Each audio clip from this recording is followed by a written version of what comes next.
पायी मिटी पडली तो संदेहाच्या सुटल्या गाठी झालो पोटी शीत भवनदीचा झाला तारा या उत्तरा प्रसादी संदेहाच्या सुटल्या गाठी झालो पोटी शीत तुका म्हणे मंगळ आता तुका म्हणे मंगळ आता कोण दाता याहुनी संदेहाच्या सुटल्या गाठी झालो पोटी शीत समचरण सर्वजं सांद्रनीलांबुदाभं जगननिहित पानिमण्डनं मण्डनानां तरुण तुलसीमाला कुन्दरं कञ्जनेत्रं सदयदबलहस्तं विठ्ठलं चिन्तयामि अलङ्काप्रिरम्य सिंहासनस्थं पदाम्बुजतेजं स्फुरदिक्प्रदेशं विदिन्द्रादिदेवै सदा स्तूयमानं समाधिस्थमूर्तिं भजे ज्ञानदेवं जयांचे केल्या स्मरण होय सकल विद्येच्याधिकरण तेचे वंदू श्रीचरण श्रीगुरूंचे ते नमस्कारोनी आता सेवेला सेवक झालो सेवेला सेवक झालो सेवेला सेवक झालो सेवेला सेवक झालो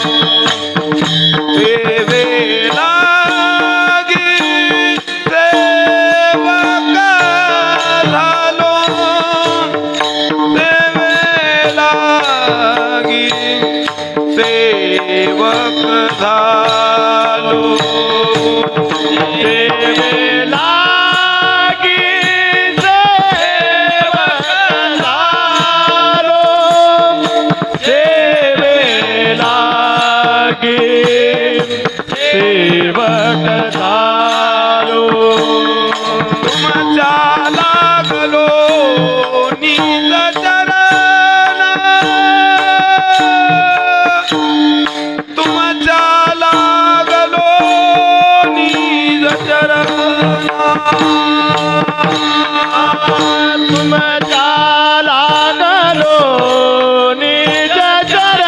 निज चरण तुमच्या लागलो निज चरण तुमच्या लागलो नीज चरण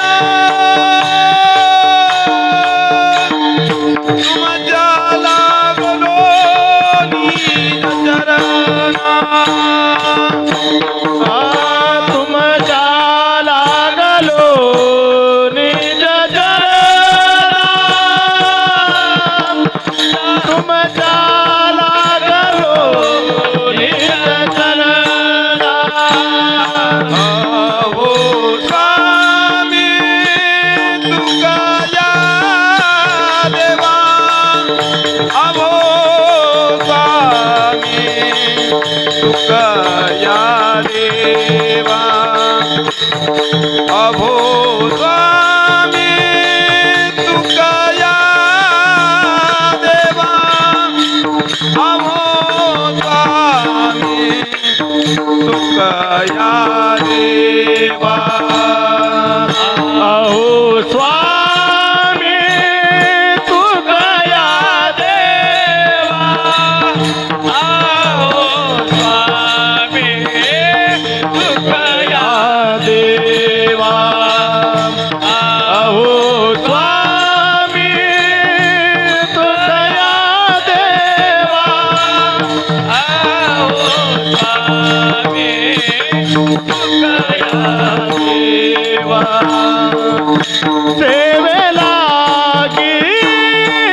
काय माझी वाणी मानेल संतांसी रंजवू चित्तास्या पुलिया माझी वाणी तुझे वर्णी गुणनाम ऐसे देई प्रेम काही कळा मस्तक हे पायावरी या वारकरी संतांच्या जेने धर्मजित विलाची बली तो संभाजी जाननवारी कावतरला जयाची आकुळी तया छत्रपतीची या चरण कमली साष्टांग नमन करीतसे धन्य काळ संत भेटे धन्य काळ संत भेटी पायी मिठी पडली तो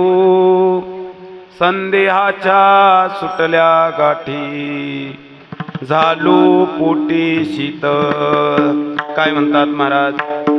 प्रस्तुत प्राप्त प्रसंगी प्राप्त समयी भगवत चिंतन रूपी सेवेकरता घेतलेला अभंग अनंत कृपाधाम संत विभूषित जगद्गुरु तुकोबराय ज्यांच्या वाणीला सूर्याची प्रखरता, चंद्राची शीतलता, अग्नीची दिव्यता, वेदमंत्राची पवित्रता, गंगेची सुचिता, आईची वात्सल्यता लाभली असे देवमान्य संत, संतमान्य संत, जगदमान्य संत, संत सम्राट श्रीमंत श्री जगद्गुरु तुकोबराय यांचा चार चरणाचा संतपर प्रकरणातील असा अभंग आहे.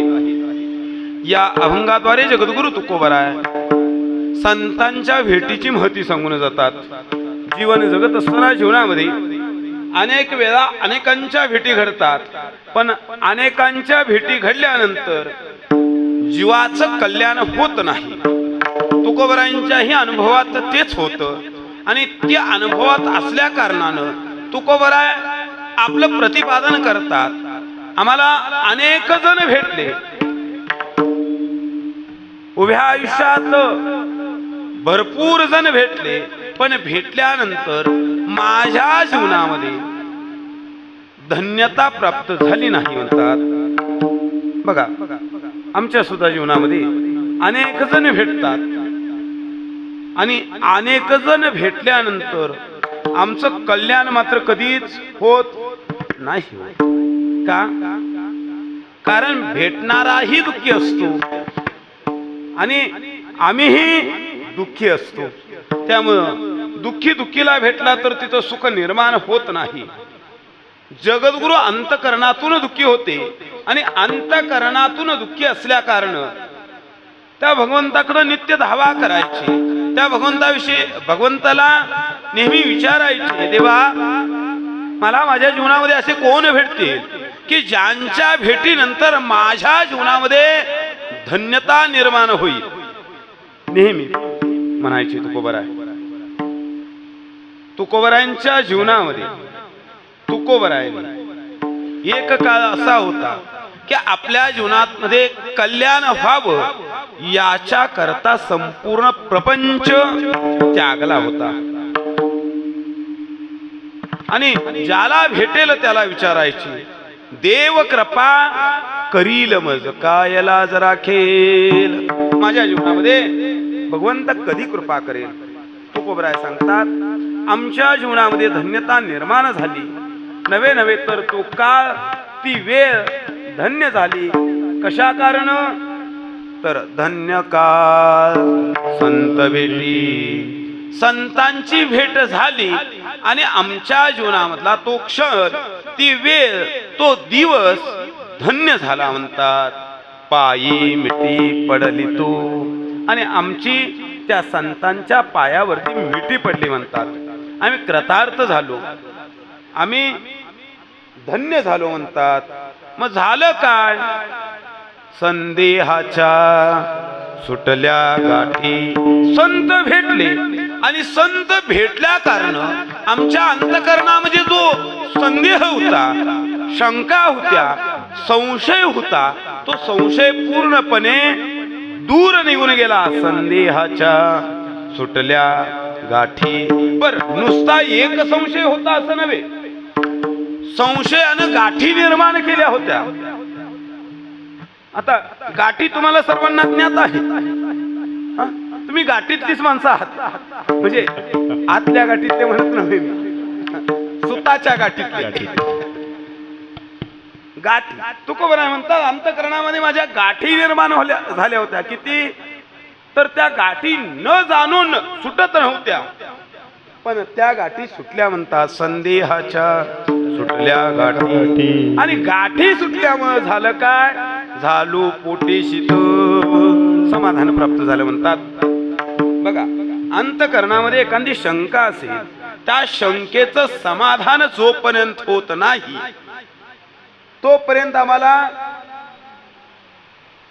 पोटामध्ये किंवा मनामध्ये शांत वाटत नाही. का वाटतं? नाही वाटत. म्हणजे शंकेचं समाधान व्हावं लागतं. तुकोबराय म्हणतात झालो पोटी शीत, भवनदीचा झाला थारा, या उत्तरा प्रसादे संसार. आणि त्या संसार रूपी नदीचा आमच्या जीवनामध्ये थरकाप झाला म्हणतात. का? या उत्तरा प्रसादे, संतांचा प्रसाद प्राप्त झाला आणि त्यांच्या आशीर्वादानं, त्यांच्या कृपेनं तो संसार सुद्धा नष्ट झाला म्हणतात. संदेहाच्या सुटल्या गाठी, झालो पोटी शीत. तुका म्हणे मंगळ आता. तुकोबराय म्हणतात आता आमच्या जीवनामध्ये काय झालं? मंगळ झालं म्हणतात. कधी? आता इथून मागचा जो काळ होता तो आमचा वाईट गेला, पण आता मात्र काय झालं? चांगलं झालं. बघा, आम्ही सुद्धा व्यवहारामध्ये बोलता बोलता एखाद्याला परिहार देताना म्हणत असतो, काय कसं चाललंय असं विचारल्यानंतर आम्ही सांगत असतो, आतापर्यंत खूप वाईट सोसलं, पण आता मात्र काय झालं? चांगलं झालं. तुकोबराय म्हणतात आमच्या जीवनामध्ये मल विक्षेप आवरण दोष निघून गेले आणि आता मंगळ झालं म्हणतात. तुका म्हणे मंगळ आता, कोण दाता याहुनी. भगवंताशिवाय, संतांशिवाय आमच्या जीवनामध्ये दुसरा कोणीही दाता नाही. संदेहाच्या सुटल्या गाठी, झालो पोटी शीत. मनामधली चाल असं नव्हे बरं का. अभंगाचा यथामती थोडक्यात सरळ सरळ अर्थ तुमच्या समोर ठेवलेला आहे.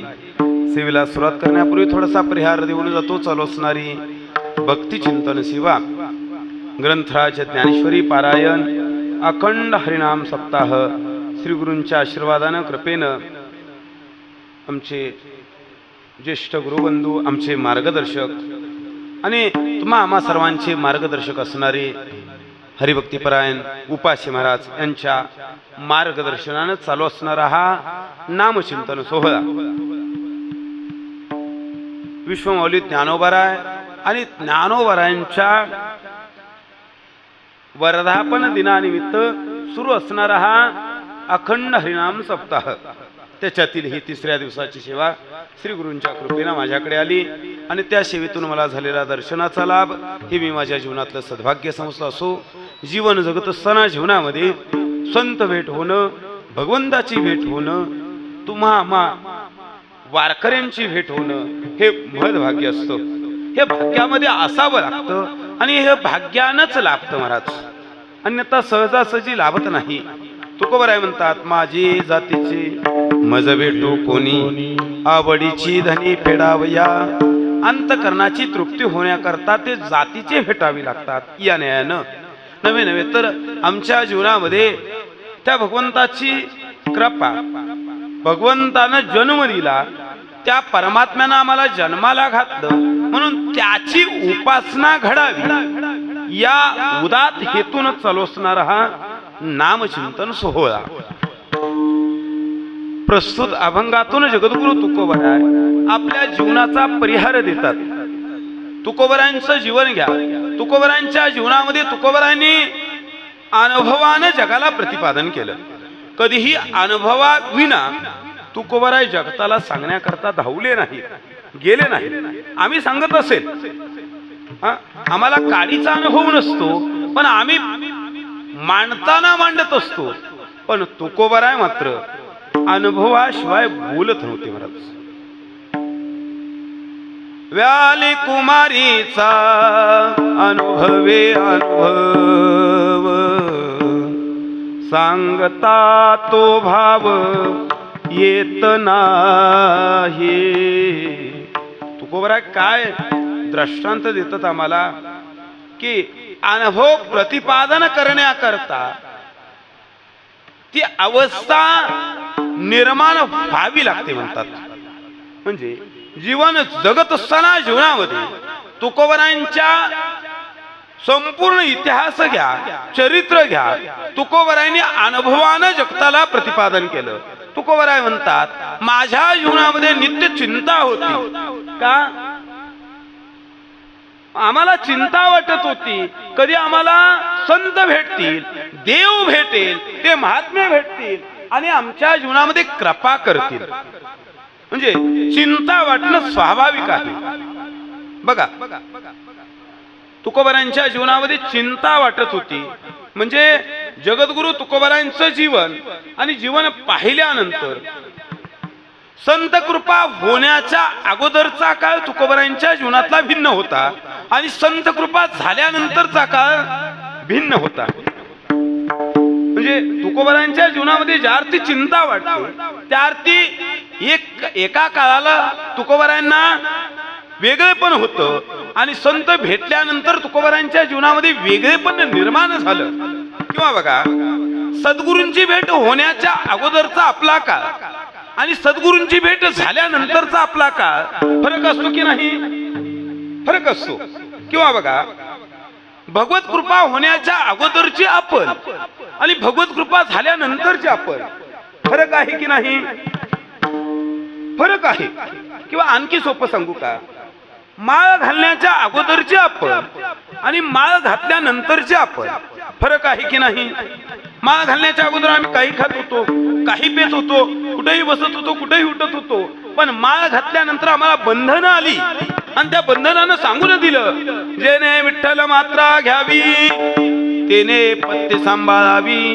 म्हणजे माळ घालण्याच्या अगोदरचा काळ वेगळा होता आणि माळ घातल्यानंतरचा काळ वेगळा होता.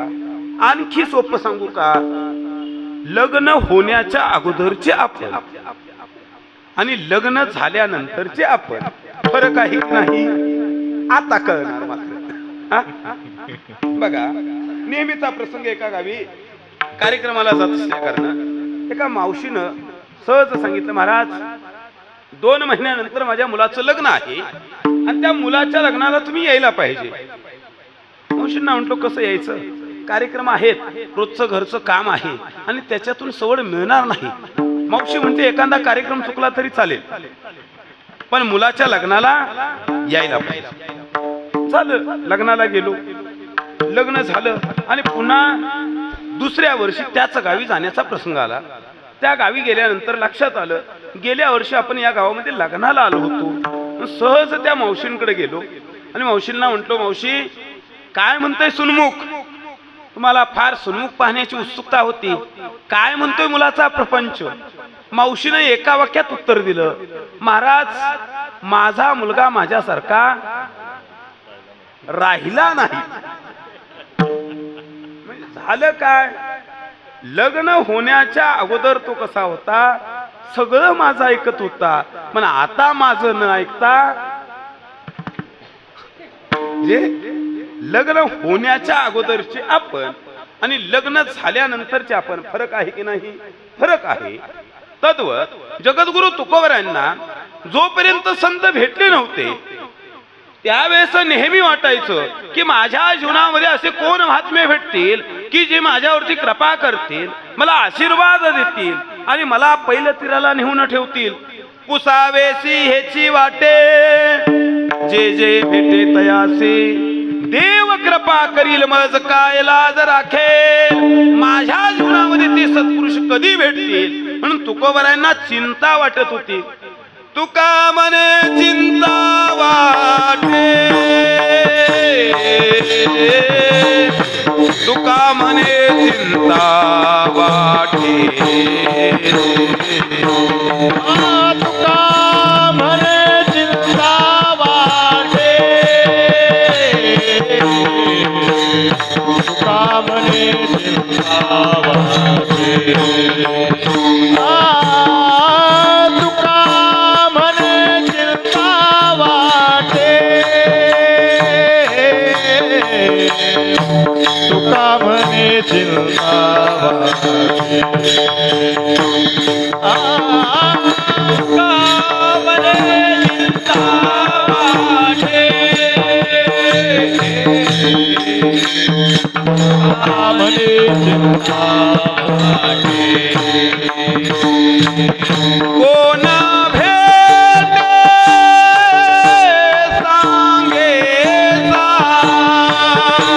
कोण भेटे सांगे कोण भेटे सांगे कोण भेटे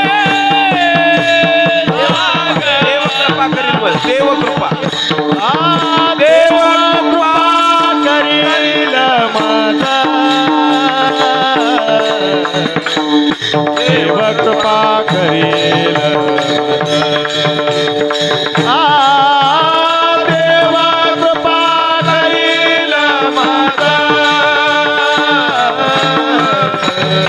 देवकृपा करील देवकृपा करील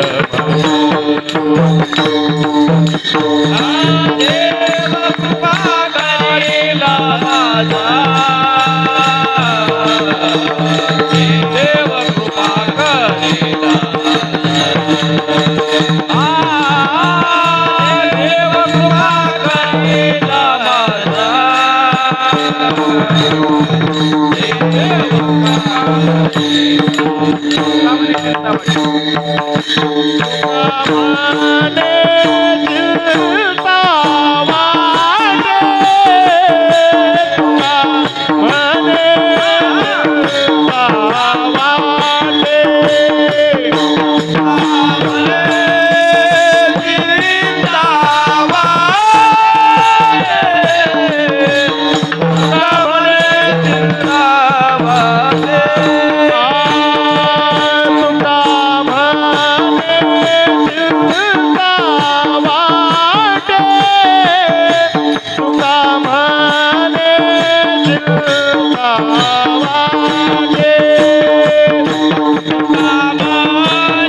देवकृपा करील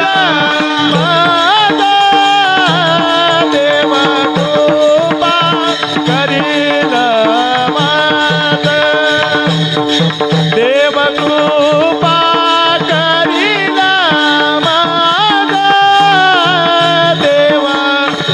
देवकृपा करील म्हणे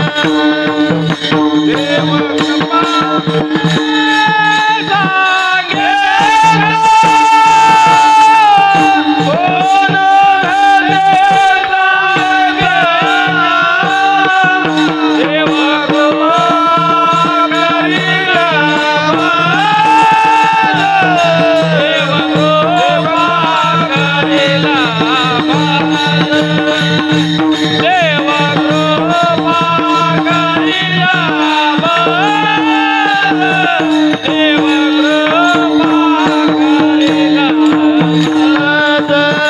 वाटे तुका म्हणे चिंता वाटे चिंता वाटे जोपर्यंत संत भेट होत नव्हती तोपर्यंत जगद्गुरु तुकोबरायांच्या जीवनामध्ये चिंता वाटे म्हणतात. कोण भेटे सांगेसा, माझ्या जीवनामध्ये असे कोण मार्गदर्शक लाभतील की ज्यांच्या मार्गदर्शनानं मी पहिलं तीराला जाईल. म्हणजे एकीकडे चिंता वाटे म्हणतात आणि दुसरीकडे तेच तुकोबराय आपलं प्रतिपादन करत असताना सांगतात, अवघी चिंता वारली उजळले भाग्याता. अवघी चिंता वारली. वारली म्हणजे काय हो? मेली, जळून गेली म्हणतात. वारली म्हणजे काय? आम्ही व्यवहारामध्ये तो वारला. वारला म्हणजे काय? मेला, म्हणजे तो नाहीसा झाला, नष्ट झाला. म्हणजे तुकोबराय म्हणतात अवघी चिंता वारली. एकीकडं चिंता वाटे म्हणजे संत भेटण्याच्या अगोदर चिंता वाटे म्हणतात आणि संत भेटल्यानंतर अवघी चिंता वारली. बघा, तुकोबरायांना असंही म्हणता आलं असतं, अवघी चिंता निघून गेली म्हणता आलं असतं की नसतं? यमक ही जुळतंय म्हणायला काही अडचण नव्हती, म्हणता आलं असतं. पण तुकोबराय तसे म्हटले नाहीत. आम्ही काही म्हणतो बरं का, अलीकडं आम्ही कीर्तनकारांनी इतका बाजार मांडला ना की उन्माद मातला. ज्याला कीर्तन कशाला म्हणायचं हेच आम्ही विसरून चाललो. चाल नाही बसली की शब्द आम्ही काय बघा, लावणी मृदंग श्रुतीटाळ घोष सेवू ब्रह्मरस आवडीने म्हणतात की कशा करतात. तर याच्यातून निर्माण होणारा आनंद जो आहे ना, तो आनंद भगवान परमात्मा सुद्धा या आनंदाची इच्छा प्रकट करतो. मग सहज आम्हाला तो प्राप्त झाला, मग तो सेवन करणं आम्हाला जमत नसेल तर त्याच्यासारखं आमचं मूर्खपण काहीच नाही. असो तुकोबराय म्हणतात अवघी चिंता वारली. वारली म्हणतात. तुकोबरायांनी निघून गेली म्हटलं नाही, अवघी चिंता निघून गेली. तुकोबरायांना हेही माहिती होतं निघून गेलेली 8 दिवसात पुन्हा माघारी येऊ शकते. मी चिंतेच्या बाबतीत बोलतोय बरं का, तुम्ही दुसरं काही लक्षात घेऊ नका. ते तुकोबराय म्हणतात अवघी चिंता वारली. म्हणजे वारली म्हणजे काय? जळून गेली. बघा, 2 मित्र होते. आपण शेतकरी आहोत सर्व, की शेतीप्रधान आपण देशामध्ये आहोत. आणि 2 जीवश्य कंठस्थ मित्र आणि शेजारी शेजारी असणार त्यांचं शेत.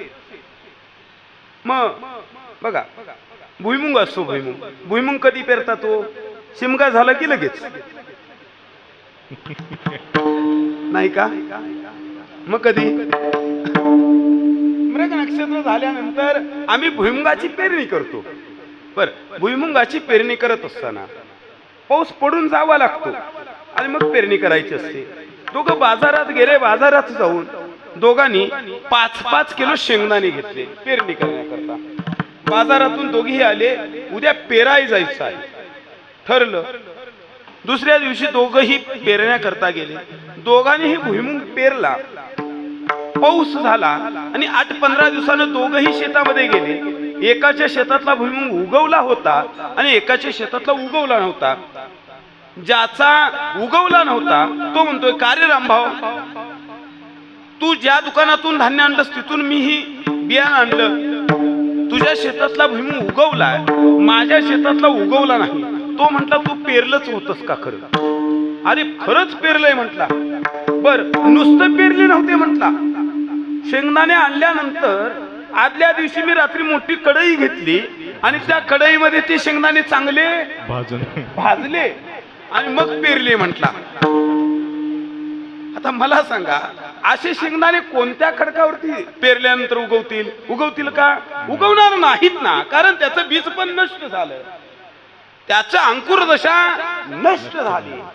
बघा, संसारामध्ये हा देह ज्यावेळेस तुम्ही संसारामध्ये भाजाल त्यावेळेस हा नरकाला जातो आणि ज्यावेळेस हा देह परमार्थ रूपी मातीत भाजाल त्यावेळेस तो वैकुंठाला गेल्याशिवाय राहत नाही.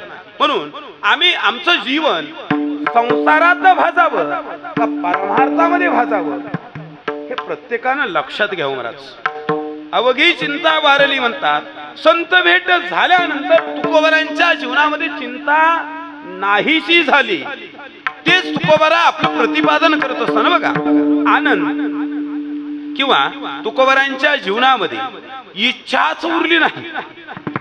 संसार त्याला म्हणतात, संसारामध्ये इच्छेची पूर्ती कधीही होत नाही. इच्छा अपूर्ण राहते, त्याला संसार म्हणतात. संसारातली वस्तू मिळाल्यानंतर इच्छापूर्ती होत नाही. पण परमार्थामध्ये, पारमार्थिक क्षेत्रामध्ये वस्तू प्राप्त झाल्यानंतर पुन्हा इच्छाच उरत नाही. ही अवस्था तुकोबरांच्या जीवनाची झाली होती. आता निश्चिंतीने पावलो विसावा, आता निश्चिंतीने पावलो विसावा, आता निश्चिंतीने पावलो विसावा, आता निश्चिंतीने पावलो विसावा, आता निश्चिंतीने पावलो विसावा, आता निश्चिंतीने पावलो विसावा, आता निश्चिंतीने पावलो विसावा, आता निश्चिंतीने पावलो विसावा, कुंडलिया धावा दृष्टीया, कुंडलिया धावा दृष्टीया, आता निश्चिंतीने पावलो विसावा, आता निश्चिंतीने पावलो विसावा, आता निश्चिंतीने पावलो विसावा, कुंडलिया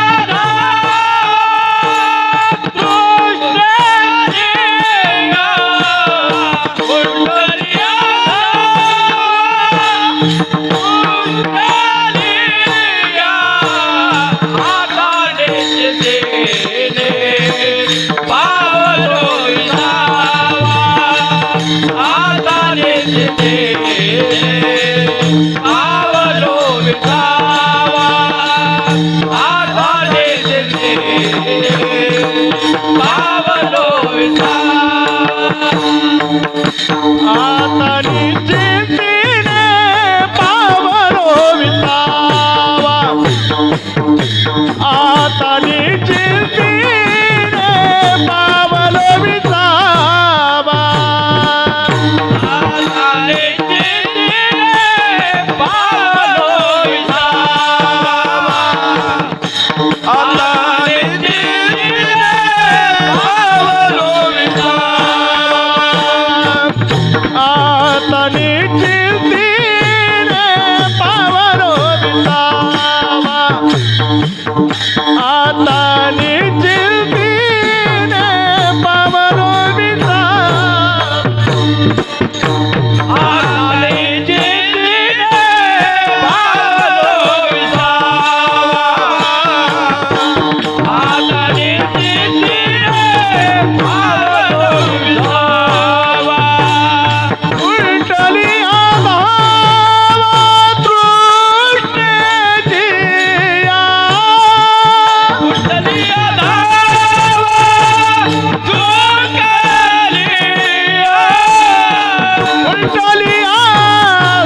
आता निश्चिंतीने पावलो विसावा, कुंटलिया धावा तृष्णेचिया. जगद्गुरु तुकोबराय म्हणतात, तृष्णा म्हणजे इच्छा, खुंटणं म्हणजे इच्छेची पळापळ थांबणं, म्हणजे निश्चिंत अवस्था निर्माण होणं. हे तुकोबरायांच्या जीवनामध्ये निर्माण झाले. म्हणजे परमार्थ करत असताना पारमार्थिक क्षेत्रामध्ये निश्चिंत अवस्था प्राप्त करणं हे आमचं कर्तव्य आहे. महाराज तुकोबरायांनी ते कर्तव्य पार केलं. बघा, संसारामध्ये कितीही मिळालं तरी इच्छेची पूर्ती होते का? होत नाही महाराज. पण परमार्थामध्ये मिळाल्यानंतर आता निश्चिंतीने पावलो विसावा, विसावा पावलो म्हणतात तुकोबराय. बघा, संसार, त्या संसारामध्ये मिळवण्याचा प्रयत्न केला, मिळालं तरी आम्हाला ते काय होतं, इच्छा अपूर्ण राहते. एक मनुष्य डोंगर खुदाई करत होता आणि डोंगर खुदाई करता करता त्याला 10 किलो सोन्याचा पुतळा सापडला. किती किलो? 10 किलो. आजचा दर किती आहे हो? इकडे माहिती असतं बरं काही सगळं. आजचा ताजा रेट म्हणत होतो तुम्हाला. त्यावेळेस केलं असतं ना, 30,000 न होतं 60,000 न झालं. आता केवढ्याला पडलं? स्वाभाविक आहे ते. असो, 1,40 असेल मला वाटतं आजचा रेट. 140. हा बर, 10 किलो सोन्याचा पुतळा सापडला. किती किलो? 10 किलो. गाव लोटलं, गाव पाहण्याकरता. प्रत्येक जण जायचा, पाहायचा आणि यायचा परत. त्याचे 10-5 मित्र होते, त्यांनाही समजलं आणि ते मित्रही पाहण्याकरता गेले. त्याने तो पुतळा पाहिला आणि त्याला शोधत होते. त्याला शोधता शोधता तो एका कोपऱ्यामध्ये बसलेला त्याला दिसला. त्या मित्रांना दिसला, डोक्याला हात लावून बसलेला तो. ते मित्र गेले, अरे काय झालं, काय झालं म्हटल्यानंतर तो म्हटला, काही नाही झालं, पुतळा सापडला. मग असा डोक्याला हात का लावलाय? तो म्हटला, तुम्ही पुतळा पाहिला का? हो म्हटले, पाहिला. त्याच्या खालचं वाक्य लिहिलेलं वाचलं? ते नाही म्हटलं वाचलं. चला म्हटला, मी दाखवतो. तो मित्र त्या बाकीच्या मित्रांना घेऊन त्या पुतळ्याजवळ गेला आणि तो, हा पहा म्हटला पुतळा. हो दिसतोय म्हटला. मग त्याच्या खालचं वाक्य वाचा. त्याच्या खाली वाक्य लिहिलं होतं, हा सोन्याचा 10वा पुतळा आहे. काय लिहिलं होतं? मग काय झालं? काय झालं? अरे म्हटला, मला याची चिंता वाटते की याच्या मागचे 9 कुठे गेले, म्हणून मला वाईट वाटत होतं. म्हणजे इच्छेची पळापळ आमची संपत नाही महाराज. प्रपंचामध्ये इच्छा वाढत असते, पण पारमार्थिक क्षेत्रामध्ये इच्छेची तृप्ती होत असते. इच्छा पूर्ण झाली की आता काही नको, ही अवस्था निर्माण होते महाराज. सर्वांना ज्ञात असलेलं दृष्टांत सांगून जातो की सूरदास, दोन्ही डोळ्याने अंधे असणारे सूरदास, आणि त्या सूरदासांना भगवान परमात्मा प्रसन्न झाला. आणि प्रसन्न झाल्यानंतर आंधळे असणाऱ्या सूरदासांना भगवंत म्हणतात, सूरदासा तुला काय मागायचं ते माग. आता मागायचं ते माग म्हटल्यानंतर आम्ही असतो तर आम्ही अगदी घर भरून घेतलं असतं, घर भरलं असतं. मग काय केलं असतं? पाहुणे रावळे सगळे गोळा केले असते. देव देतोय म्हटल्यानंतर आम्ही काय निर्भीळ आहे का? देव देतोय. सूरदास म्हटले, देवा तू जरी देण्याकरता मला प्रसन्न असतील, पण मागण्याची इच्छाच माझी नाही ना. बघा, मागणी ही कधी निर्माण होते? अपूर्णपण आणि इच्छा याच्यातून मागणी निर्माण होत असते. मी अपूर्ण आहे, अपूर्ण आहे हे वाटल्यानंतर इच्छा निर्माण होते आणि मागावंसं वाटतं. सूरदास म्हणले, देवा तू जरी देण्याकरता असलास तरी मला घेण्याची इच्छा नाही. अरे सूरदासा, तू दोन्ही डोळ्याने आंधळा आहेस, तुला ही दृष्टी पाहायची असेल, ही सृष्टी पाहायची असेल तर त्याच्याकरता तुला डोळे देतो. देवा मी तुला निर्गुण निराकार असणारा अंतकरणामध्ये स्थापन केलाय, तुला मी अंतकरणामध्ये साठवलाय. मला आता दृष्टीनं काही पाहायचं नाही. अरे मी प्रसन्न आहे, माग माग. कोण म्हणतंय? देव म्हणतोय सूरदासांना. माग माग माग म्हटल्यानंतर सूरदास म्हटले आता देवच म्हणतोय तर ठीक आहे, मागण्याकरता सूरदास तयार झाले. देवा देणारच आहेस का? दे दृष्टी म्हटल्याबरोबर तथास्तु म्हटले.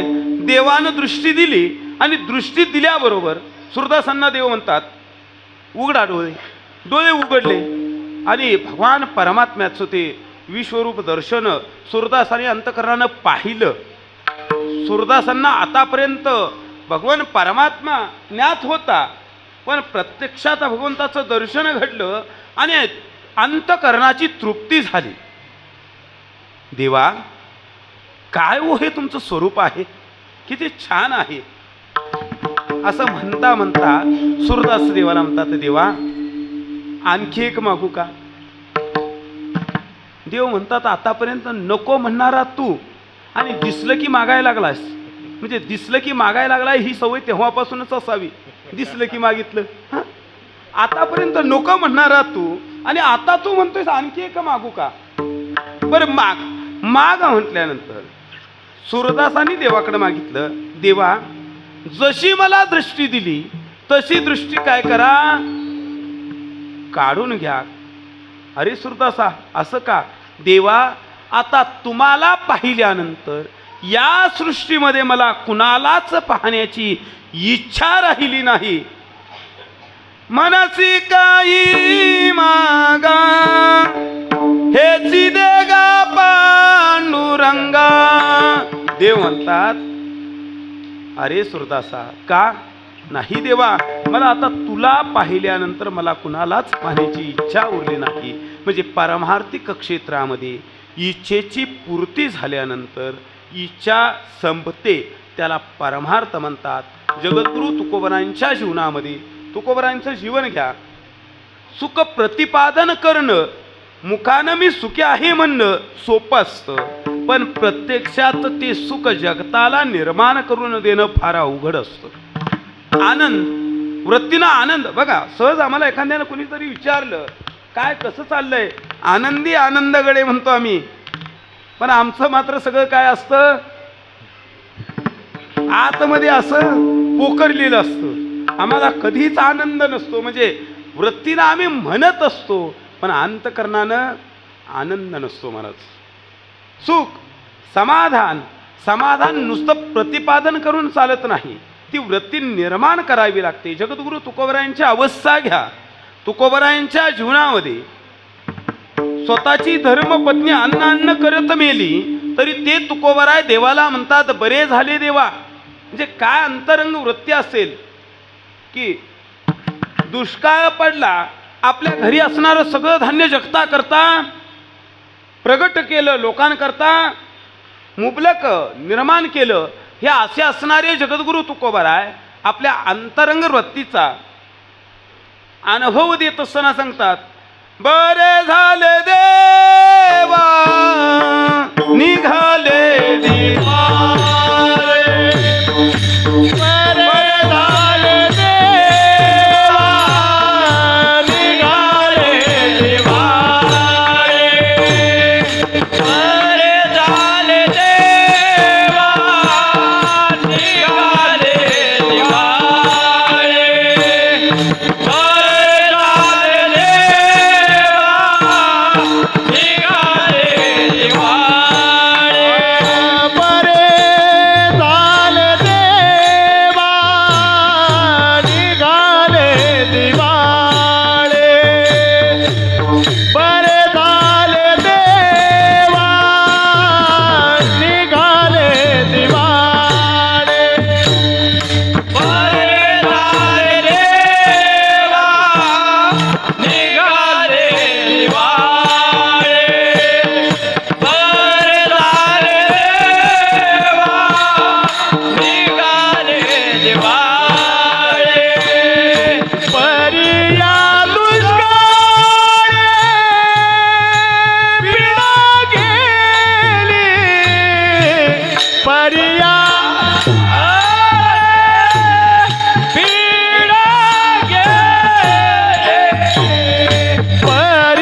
पे तुझे राहिले अनुतापे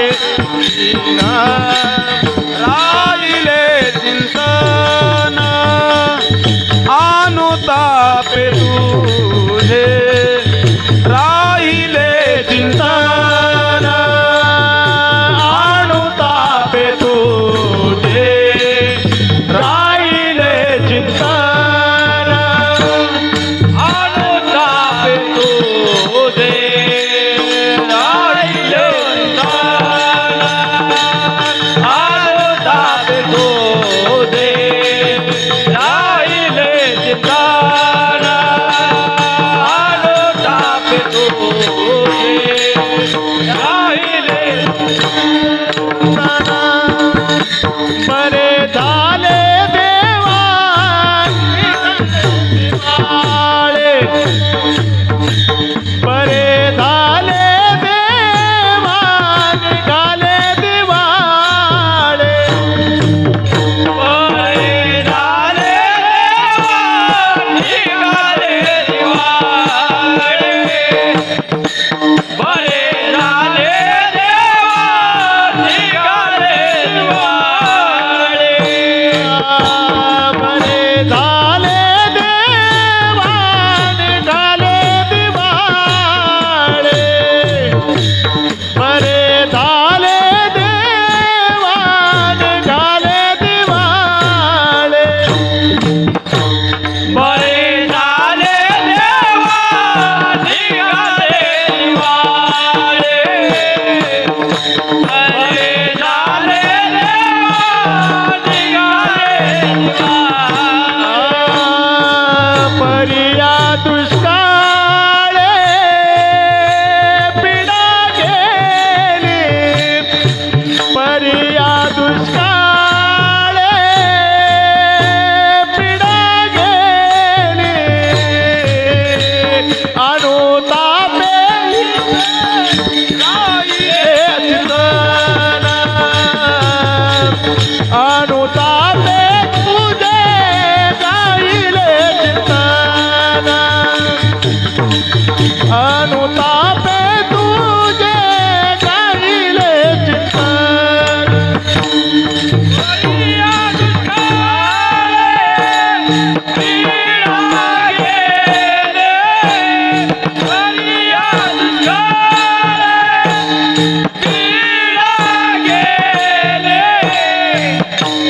अनुतापे तुझे राहिले चिंतन अनुतापे तुझे राहिले चिंतन अनुतापे तुझे राहिले चिंतन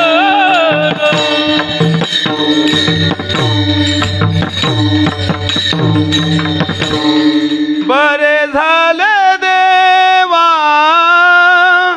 निघाले दिवाळे बरिया दुष्काळे पीडा गेली.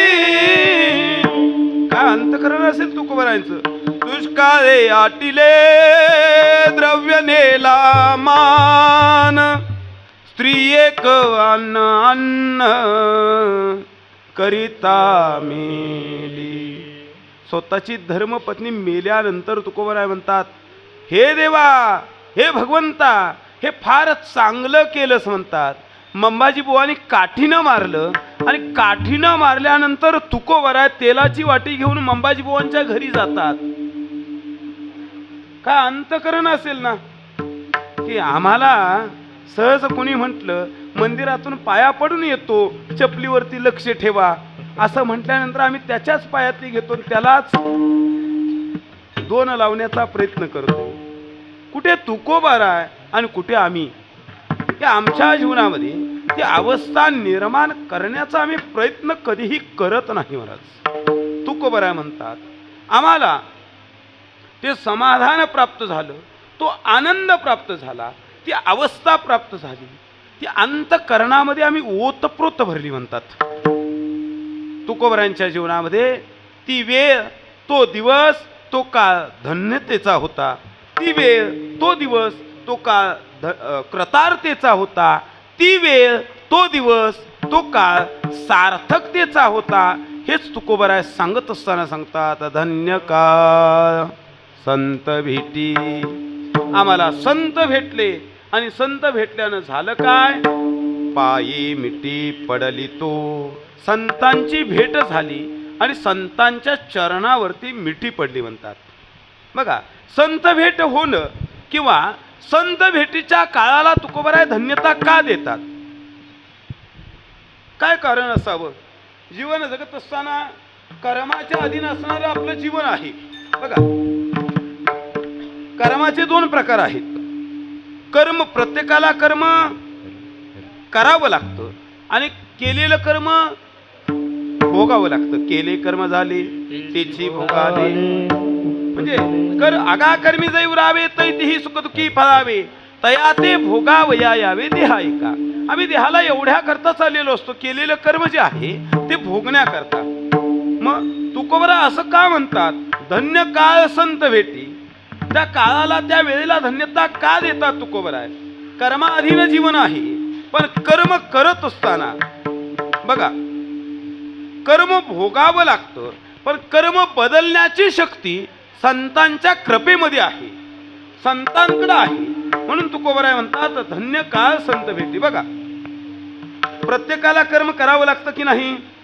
जरी नाही कर्म करणार म्हटलं तरी करावंच लागतं. सांगू का, सप्ताहाची मीटिंग होती आणि सप्ताहाची मीटिंग चालू होती. उद्यापासून सप्ताह सुरू होणार आहे. मग प्रत्येकाला कामं वाटून द्यायचं चाललं होतं. तुम्ही गायनाचं बघायचं, तुम्ही मृदंगाचं बघायचं, तुम्ही येणाऱ्या जाणाऱ्या पाहुण्यांचं बघायचं, तुम्ही सर्व टाळकऱ्यांचं बघायचं. असं प्रत्येकाला नियोजन द्यायचं चाललं होतं. बघा, ज्याला काहीच करायचं नसतं ते पुढच्या कडेला असतात. पुढच्या कडेला सगळ्यांना नियोजन देत होतो.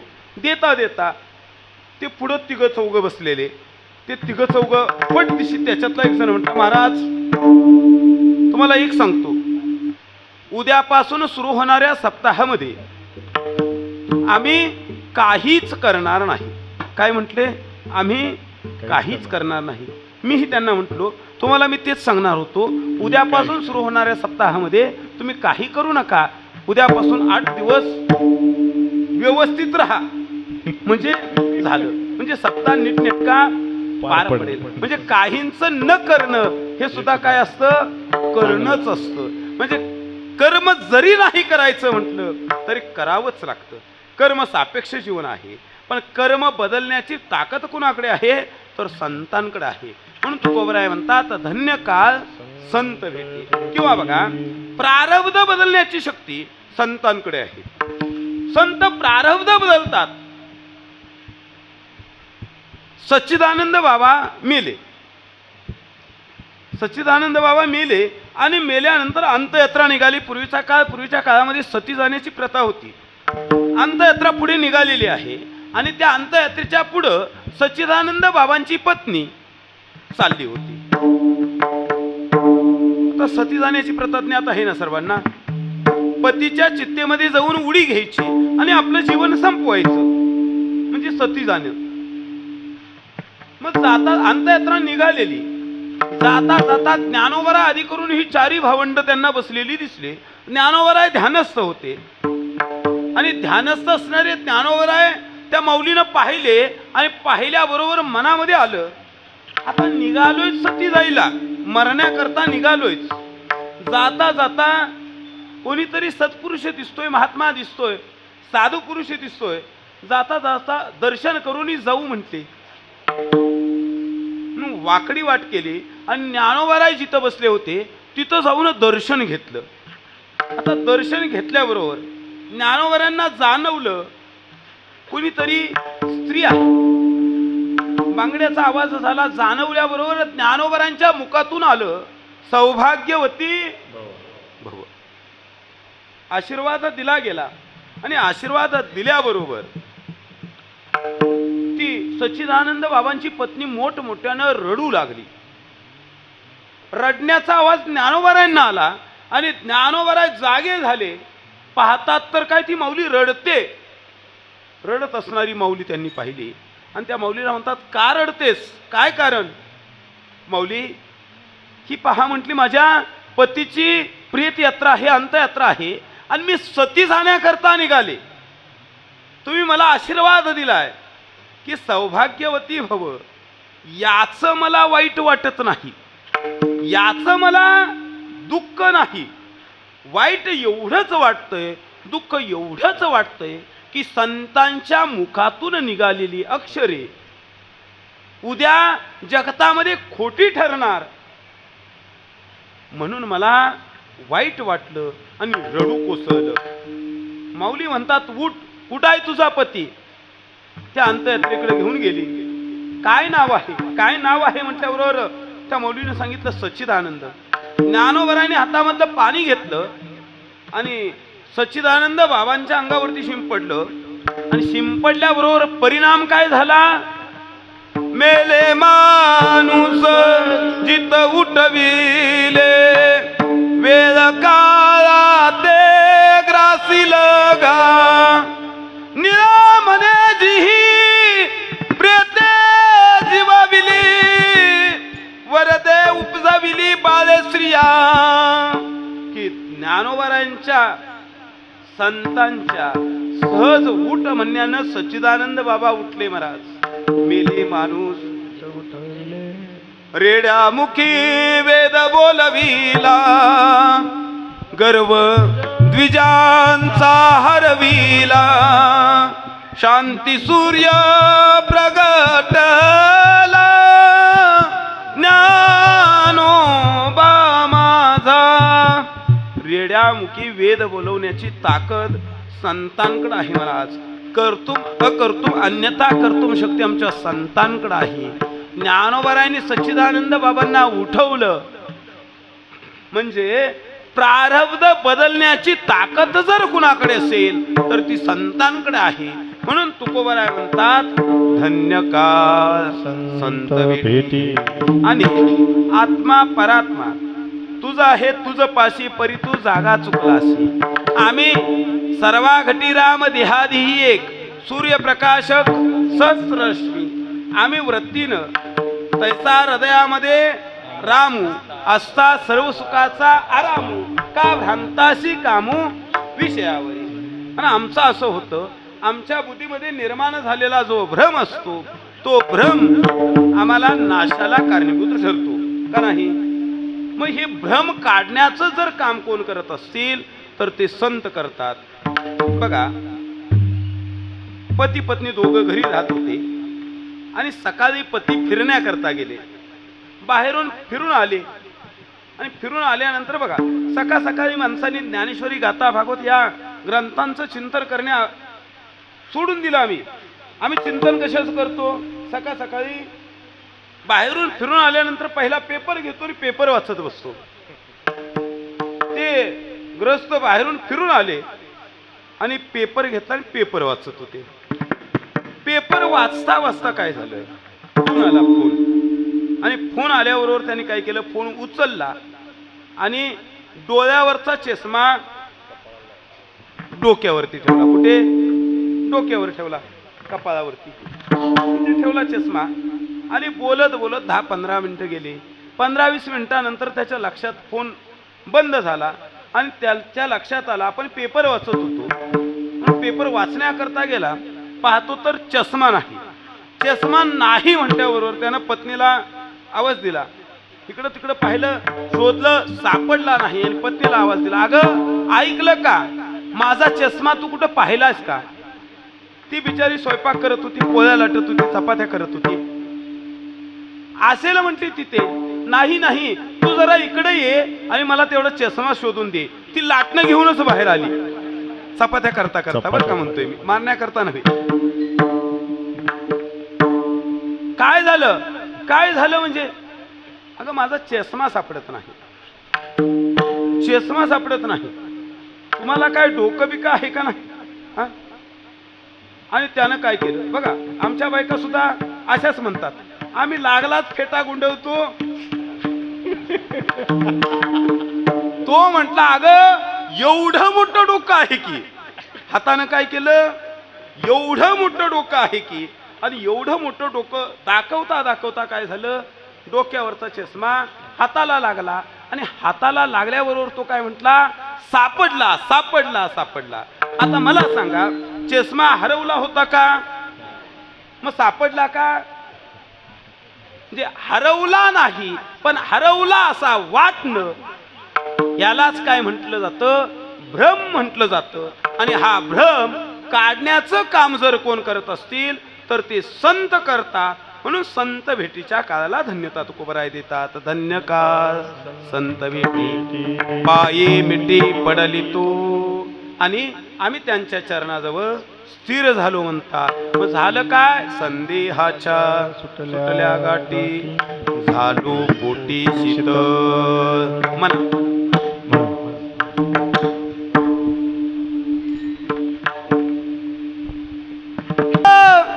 जन्म आम्हा, कशाला कीर्तनात येऊन ग बसायला. बऱ्याच जणांनी टाळ्या वाजवल्या, पण कशा,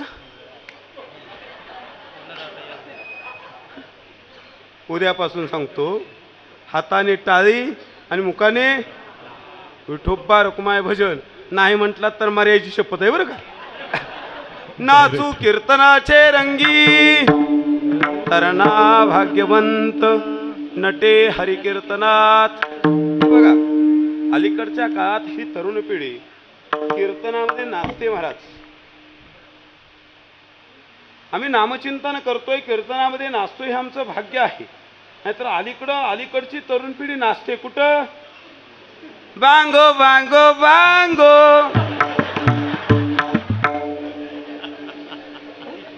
आणि तिथं पोरगा आई बापानं पाहिलं, उर बडवून सांगतात, बघा बघा बघा आमचा पप्प्या कसा नाचतोय. कुठपर्यंत, पप्प्या जोपर्यंत घराकडे नाचत येत नाही तोपर्यंत पप्प्या घराकडे नाचत आला की मग कळतं आमचं चुकलं. त्याच्या अगोदर आम्ही कुठं नाचावं, नाचू कीर्तनाचे रंगी तरणा भाग्यवंत नटे हरिकीर्तनात. कीर्तनामध्ये नाचावं महाराज.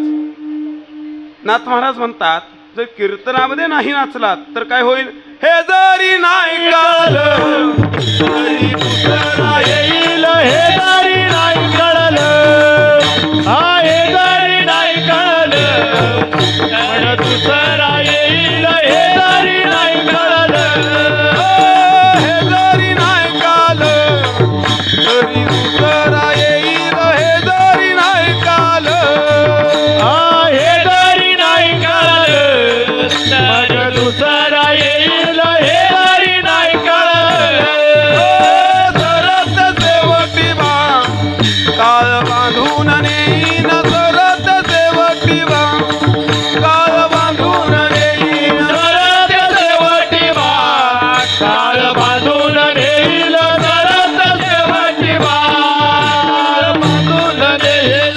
एका जनार्दनी आमचे कैवाज येईन. एका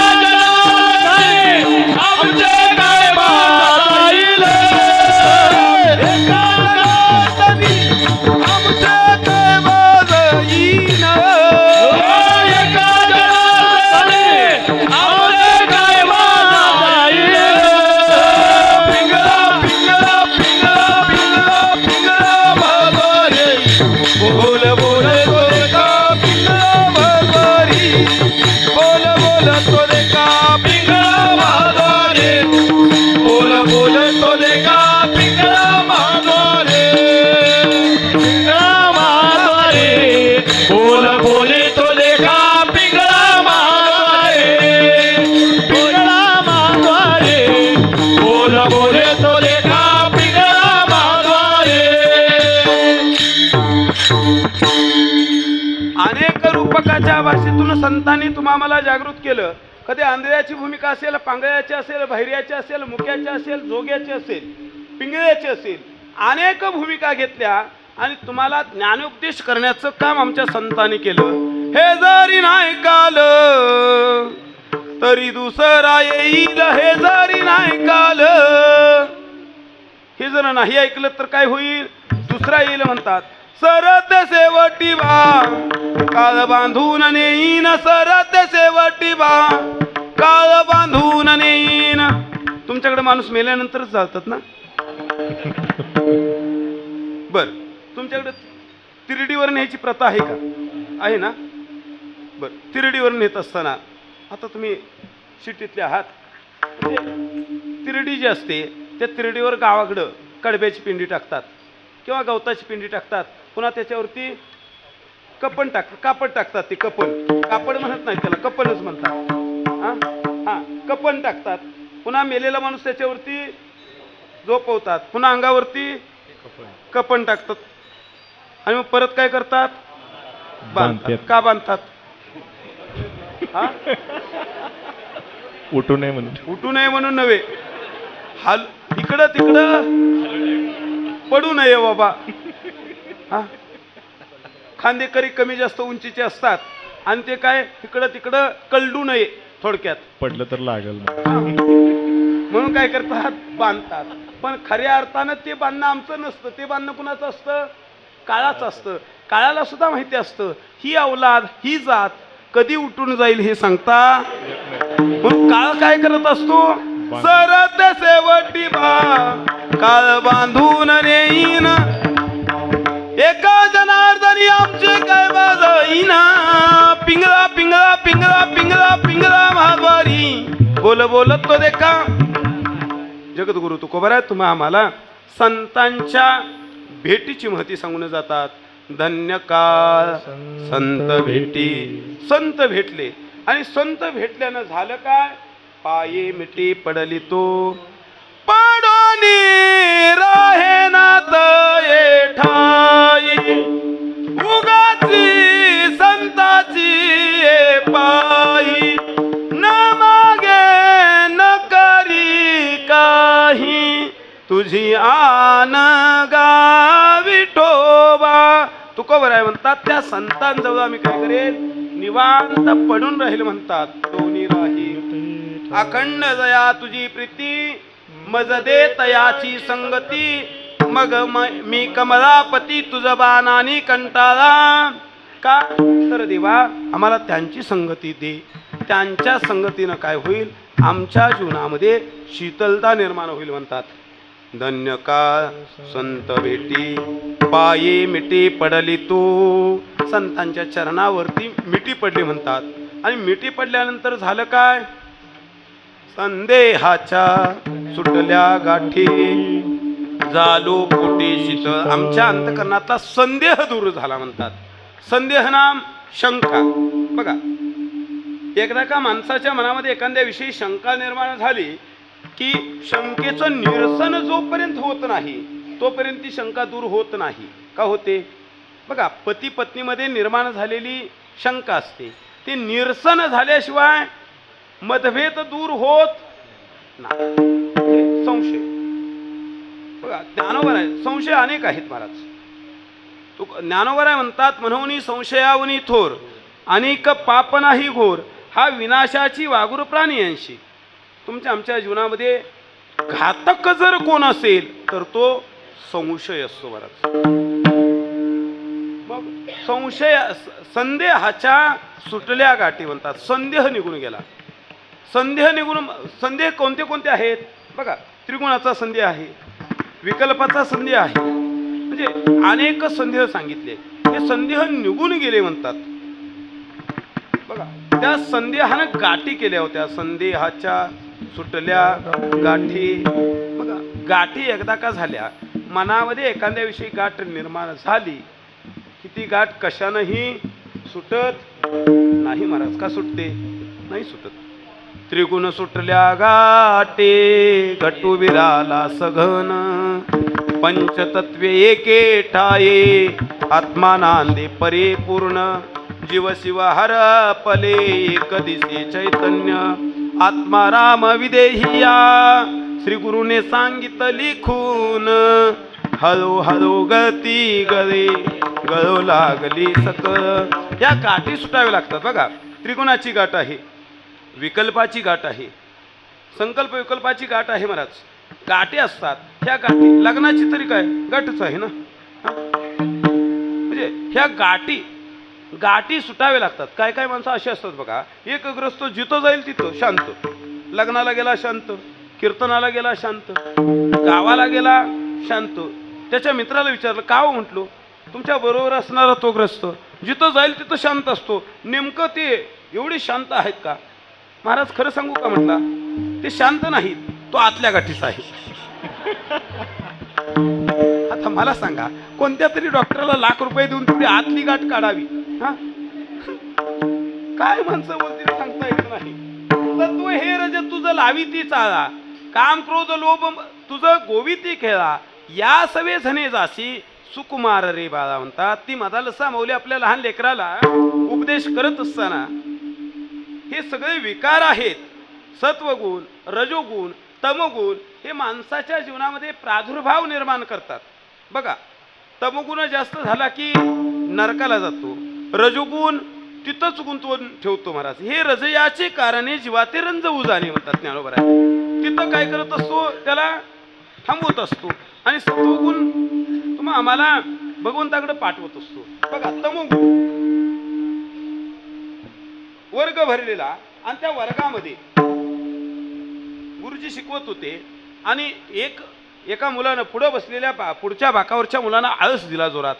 आळस दिल्याबरोबर गुरुजी म्हटले, का रे मूर्खा, तुला कळत नाही का, बाकीची मुलं सगळी कशी व्यवस्थित बसलेत आणि तू आळस देतोय, इतका आळस का देतोयस? तो म्हटला, गुरुजी खरं सांगू का, बाकीची मुलं आळस द्यायला सुद्धा काय करतात, आळस करतात. मला आला म्हणून मी दिला, म्हणजे तमोगुण. आता सत्वगुण, रजोगुण, हे रजयाचे कारणे जीवाते रंज उजाणे म्हणतात. रजोगुण काय करतो, तिथंच गुंतवून ठेवतो. मुलगा शाळेला गेला, आणि शाळेला गेल्यानंतर शाळेतून एका मुलाची पेन्सिल चोरली.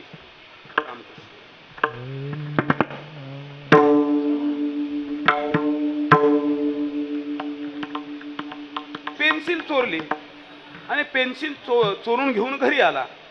संध्याकाळची वेळ, वडिलांनी ती पेन्सिल पाहिली, नवी दिसणारी त्याच्या हातातली पेन्सिल, आणि वडिलांनी सहज विचारलं, का रे? म्हटले, कुठून आणलीस पेन्सिल?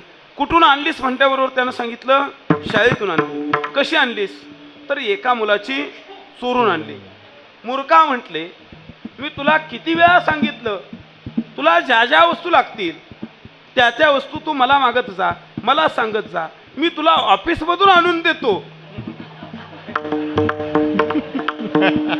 हे रजयाचे कारणे जीवाते रंजवू जाणे म्हणतात. रजोगुण काय करतो, आता मला सांगा, हा ऑफिस मधून काय विकत आणणार असतो का? तिथूनही चोरूनच आणणार असतो ना.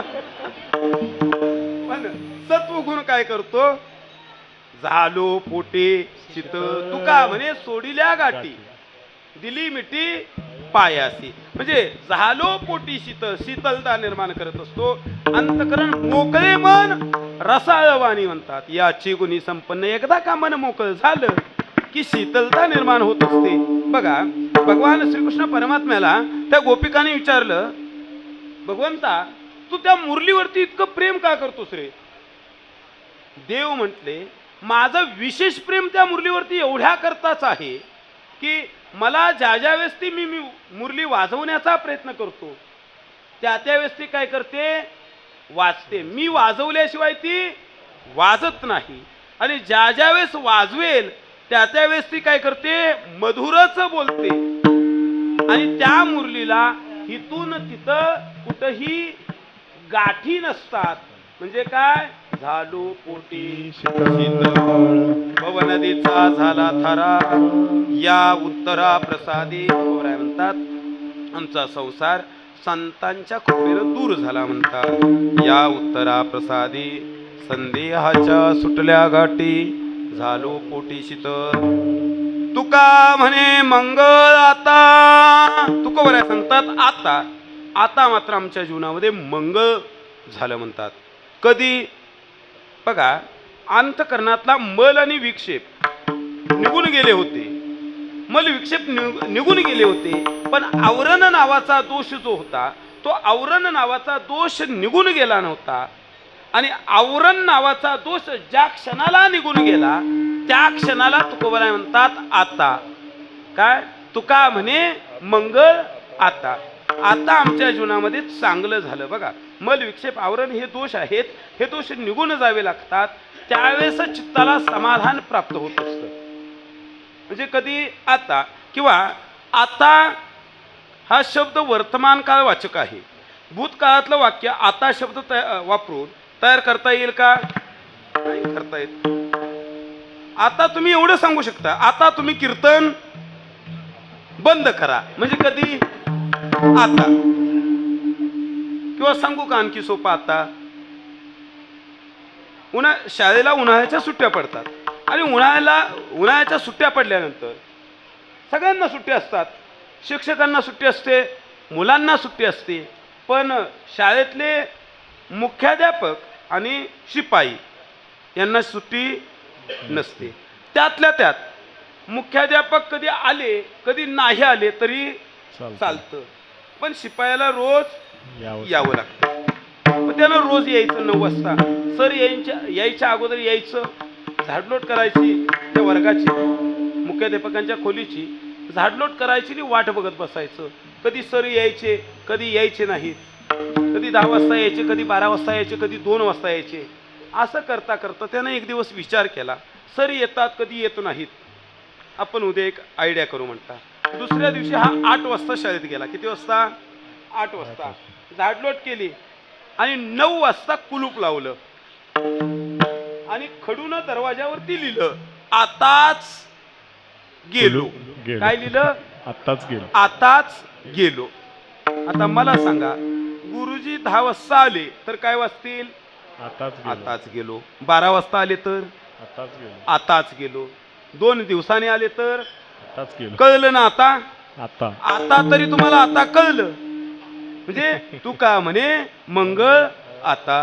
कोण दाता यावनी संदेहाच्या सुटल्या गाठी, झालो पोटी शीतल. झालेली सेवा भगवान श्री पांडुरंग परमात्मा ज्ञानोबा तुकोबरादी करून सर्व संतांच्या, तुम्हा सर्व सज्जन श्रोत्यांच्या, गुरुदेव दादांच्या चरणी, श्री गुरु उपाशी महाराजांच्या चरणी समर्पित करून सेवेला पूर्णविराम. तरी न्यूनते पुरते अधिकते